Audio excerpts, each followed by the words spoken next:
Okay, we are here with Madison Cordova Charnitsky. Uh, we worked together for a year when I was a part of the sixth grade team uh, at a charter school, a local charter school, and Miss Cordova was the sixth grade lead. And truly, it was such a pleasure working with you because you just knew just what to do. And so, whereas a lot of teachers needed a lot of coaching with how to work with students who had special needs, you had accommodation. Excel spreadsheets for your own students, then you'd pass them to your teammates, and you knew how to modify assignments and quizzes and tests in advance. Can I just ask, how did you take a class, or was it just through experience? How did you know just what to do with working with those students? Yeah, so it was a little bit of both. I had gone through a teaching program at NAU. So we did a whole class on uh, like modifying curriculum, both for so I guess we did two different classes, one for modifying curriculum for ELL students, another for modifying curriculum for students with a variety of special needs. So through both of those, I had experience modifying curriculum for all of those different purposes. And then I had been teaching, that was my fourth year at that point. So I had different experience working with kids at different levels. And I had started in fourth grade before that. So I had kind of experience working lower and then kind of scaffolding upward. That So makes sense. I was used to at that point scaffolding instruction for a range of student needs. Okay, so you knew, since you worked at the elementary level before you worked at the middle school level, you understood more of those foundational skills, and then you Mhm. could provide scaffolds. Yeah. Awesome. And they had two classes for you at NAU, which is different. I think Yeah. here we only offer one, so that's really good to know. No wonder you were so prepared. So can you describe then, and we talked a little bit before I started recording this, that there are students with dyslexia and they present different needs in a classroom in which you'll need to differentiate. But then you also shared that students with executive functioning needs are or deficits are showing a need for some of the same accommodations and modifications that students with dyslexia are needing. Can you share a little bit about that? Yeah, so I've been seeing, I think, especially in the last 2 years, a rise in students coming into middle school with executive functioning needs. So a significant increase in students with ADHD, ADD, and in a literature English-based classroom, a lot of the times that presents as difficulty with reading and writing skills. And that can be very similar to students who are presenting or who have dyslexia. And so a lot of the times those same accommodations and modifications will be needed.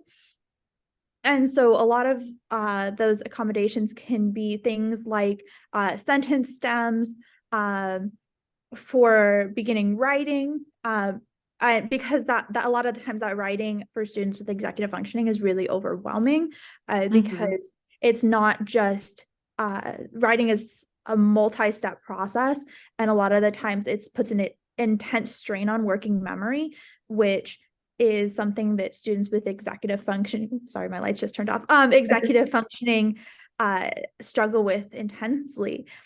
So it requires creating the ideas, right, the actual motor function of writing, uh,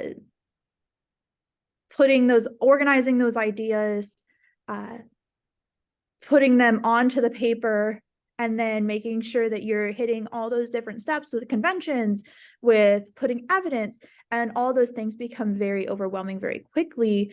And that's a huge mental load for those students. So providing writing supports, providing reading supports, um, like audiobooks can be a big executive functioning support accommodation in the classroom that looks very similar to something like this, like you would provide a student with dyslexia.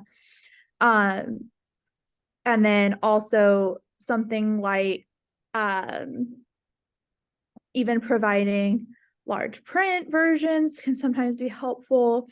Providing prompts for questioning during discussion can be something similar for both students with dyslexia and students with executive functioning needs. Instead of cold calling them, providing a warm call. I'm going to come back to you in just a moment.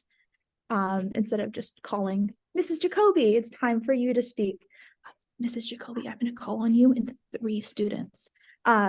That gives them an opportunity to be ready, especially in a situation with which they're uncomfortable. Those kind of things can look very similar between students with executive functioning concerns and students with dyslexia. So you're front loading prior to activities by providing, it sounds like for whole group discussion, you're giving them time to formulate their responses before you call on them. And then during reading activities, providing those supports like audiobooks. And then for writing activities, you talked about sentence stems and providing graphic organizers and opportunities to get their ideas down on paper, and then providing scaffolds for them to expand their writing. How often are you working with the special education teacher to provide those supports? Are you meeting, weekly or regularly to talk about student needs, and to explain what that looks like? Yeah, I think one meeting weekly at least with the special education teacher to talk about needs. She has access to all of my current lesson plans. My lesson plans are all in a single document. They're all hyperlinked. They're all hyperlinked so that she can see all the documents for the day, all the answer sheets to the documents. Anytime there's a test, she has access to the version, the modified version. And then if there is any writing assignment that we're going to do, like we have one starting today, she has the writing assignment in advance so that she can kind of front load and scaffold that writing assignment with her students, kind of give them not a head start, but a little bit of a head start so that they can be more successful, start looking for quotes, start thinking of ideas so that when I introduce it to the class, it's not so overwhelming. So overwhelming. They've kind of worked with someone on this. And I remember you and I last year working on several essays where you would give me the topic and you'd give me the basic, what you would explain to me what you were looking for. And so then they were working on this a lot in the resource room to find quotes that they could bring to your class then, and then be a lot more successful then and independently because they'd worked with someone to develop some of those ideas prior to your class. Is your class coming in a second? I feel like you said so many. I feel like everything you said was so spot on. Do you have time for one more question? Yeah, of course. Go ahead. Sorry. How do you, so there are students who have identified needs and they're eligible for a 504 or an IEP plan. How are you right now determining students that have not been identified and the process for identification or, the tiers involved? Yeah, so right now and that's really difficult because we always want to provide support for students who are struggling.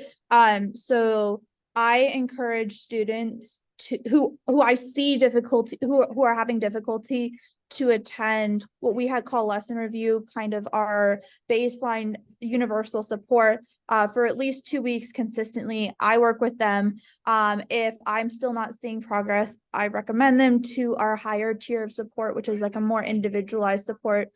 If they're still not making progress, they get booted up to the next level of support with our like higher level dean of academics, and they kind of escalate from there. Okay. And we can make recommendations as a grade level team if we think that there's significantly escalating problems in which that they need to be escalated to those higher tiers immediately. I see. So it becomes more individualized throughout the tiers and more family involvement and things like that. Yeah. Perfect. Well, And- I know your class is coming in, and I think Yeah. my son is in your class. Does he Yes. still have the collection in his locker? Or is that getting No better? collection, no collection anymore.